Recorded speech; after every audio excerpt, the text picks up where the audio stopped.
Assalamualaikum warahmatullahi wabarakatuh. Halo teman-teman, hari ini aku akan berbagi video seperti biasa ya.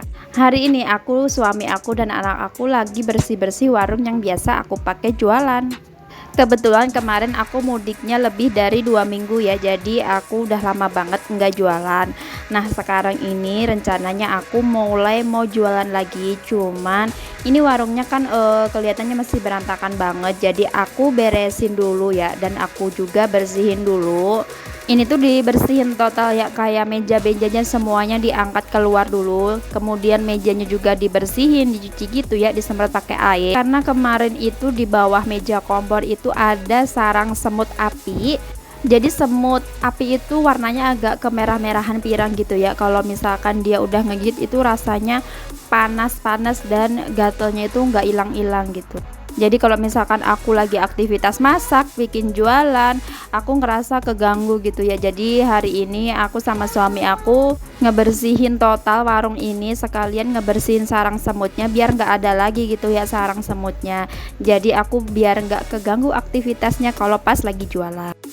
Kemudian lanjut lagi ya kegiatan aku. Ini aku lagi nyuci bak sampah. Nah bak sampahnya itu ada 3. Paling gede itu untuk di warung. Nah kalau yang paling kecil itu untuk ruang tamu yang biasa dipakai kalau misalkan anak aku lagi ngemil, ngebuang sampahnya bisa langsung ke situ ya, nggak perlu ke dapur atau keluar. Kalau yang sedang itu buat di dapur.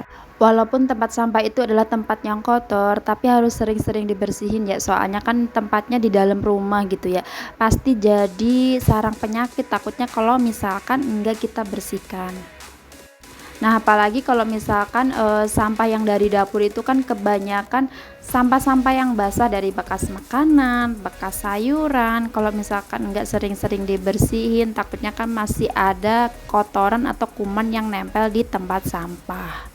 Selain dari itu juga aku kemarin itu ngikutin video YouTube-nya dari Mbak Nia Hermanto. Kemarin pas lagi ngebersihin tong sampah yang ada di depan rumah. Dan dari situ juga aku mulai tambah termotivasi gitu ya buat ngebersihin bak sampah yang ada di rumahnya aku. Nah ini kemudian lanjut aku mau ngejemur kasur kecil yang ada di ruang tamunya aku. Nah ini tuh biasanya suka diompolin sama anaknya aku ya kalau tidur siang atau tidur malam. Ompol gitu ya kalau tidur.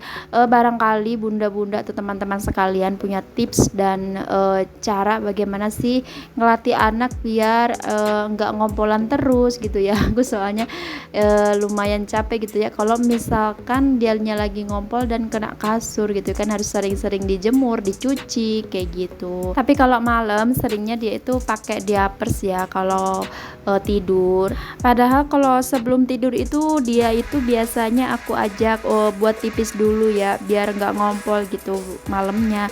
Tapi tetap aja pada akhirnya pagi-pagi dia itu udah basah semua kalau misalkan nggak pakai diapers. Jadi mama agak bingung nih ya.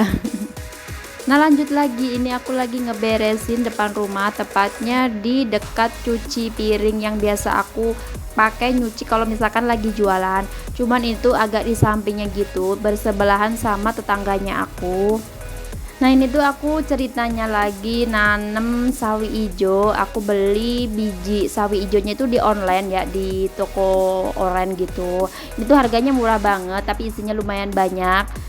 Nah harganya itu kalau nggak salah 6.000 atau 7.000 ya, aku udah lupa lagi soalnya aku nyimpannya udah agak lama dan baru kepikiran buat nanem si sawi ijonya ini. Sebelumnya ini tuh pot bekas bunga krisan atau bunga aster, aku agak lupa juga ya namanya. Nah kemarin itu pas aku tinggal mudik selama kurang lebih 2 minggu atau 3 minggu, pas aku pulang itu mereka itu udah pada mati semua gitu ya bunganya, pada kekeringan gitu. Dan akhirnya aku kepikiran lah buat nanam si sawi ijo itu. Nah sekarang baru sempet ya, oke lah aku tanam sawi ijonya itu sekarang aja mumpung belum jualan. Nah ini tuh tanahnya udah agak keras gitu ya, padat karena dipakai buat nanam bunga krisan kemarin. Nah jadi ini tuh harus diaduk-aduk gitu, harus digemburkan dan dicampur lagi sama sekam yang udah dibakar gini. Tapi ini tuh aku belinya udah jadi ya sekamnya, jadi tinggal pakai. diaduk-aduk gini biar tanahnya gembur. Nah nanti biar si sawi hijaunya ini tumbuh dengan subur. Sebenarnya mudah aja ya buat nanam sawi hijau itu, karena dulu waktu aku masih kecil, masih sekolah gitu ya, di kampung itu sering banget nanam yang namanya sawi hijau dan dipetik terus kemudian dijual ke pasar. Nah caranya yaitu digemburkan dulu ya tanahnya, kemudian aku langsung bikin 3 titik ya di pot itu yang bulat. Nah ini tuh pot bekas galon air mineral, jadi aku manfaatin aja. Yang kemarin aku pernah cerita ini tuh buat nanam bunga. Kemudian habis dikasih lubang 3 titik itu kita masukin aja ya bijinya. 1 titiknya itu aku kemarin ngisinya 3-4 biji sawi, jadi biar agak renggangan gitu ya, jadi mereka bisa leluasa tumbuh dengan subur. Kalau misalkan jaraknya terlalu dekat juga nggak bagus gitu ya, nanti mereka itu bisa tumbuhnya jadi kecil-kecil gitu ya batangnya, karena mereka nggak leluasa gerak lah istilahnya seperti itu. Sebenarnya kemarin pas aku lagi nanam kayak gini, aku jadi kepikiran gitu ya buat nanam bahan-bahan jualannya aku, misalkan kayak sawi hijau kayak gini, terus kemudian daun bawang, tomat, bisa buat bumbu kalau misalkan masak. Kadang kan suka ketinggalan gitu ya kalau lagi belanja, lupa nggak kebeli tomat, jadi bisa tinggal ngambil gitu ya kalau misalkan ada tanaman tomat di depan rumah. Dan kebetulan juga rumah aku itu kan ngadepnya ke timur, jadi pas banget gitu ya dapat matahari pagi, bagus buat fotosintesis si tanaman itu gitu. Mudah-mudahan nanti ada waktu dan tenaga juga buat nanam-nanam kayak misalkan daun bawang, cabai dan teman-temannya, karena kadang kalau misalkan udah beres jualan harus ngurusin yang lain dulu, kayak misalkan beberes rumah atau beberes perabotan. Kadang waktunya itu mepet banget gitu ya. Mudah-mudahan nanti kalau pas libur aku bisa nanam-nanam sayuran yang tadi aku sebutin. Soalnya di rumah juga masih ada gitu ya beberapa botol galon mineral yang kemarin sempat aku ngambilin dari rumah tetangga aku waktu aku pas masih DO-DO gitu.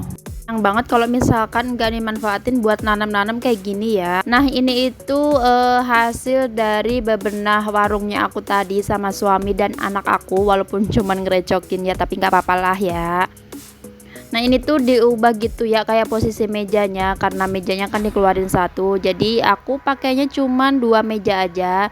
Kemudian cup seller juga aku pindah ke depan biar ikonik gitu, soalnya kan aku jualan minuman biar pada tahu aja kalau misalkan di sini juga ada minuman. Dan jadi agak luas juga warungnya kalau enggak pakai meja 3, jadi pakainya cuma 2 kayak gini. Posisinya juga agak diubah-ubah sedikit gitu ya biar ada suasana baru. Aku juga seneng dan semangat kalau pas lagi jualan. Nah ini tuh aku pulang dari pasar ya, beli perlengkapan dan bahan-bahan buat jualan besok. Nah, sekalian juga aku mau bikin bumbu seblak, bumbu indomie, serta kayak ngerapihin sayuran. Jadi besok itu tinggal kerjaan yang ringan-ringannya saja, kayak misalkan nata-nata perabotan yang mau dipakai jualan, terus kayak wadah-wadah gitu. Pokoknya tinggal yang ringan-ringannya aja. Nah sementara aku mau bikin bumbu, untuk teman-teman bisa ya nonton videonya aku ini, dan jangan lupa untuk subscribe, like, dan komen. Oke cukup sekian dan terima kasih. Assalamualaikum warahmatullahi wabarakatuh. Bye bye.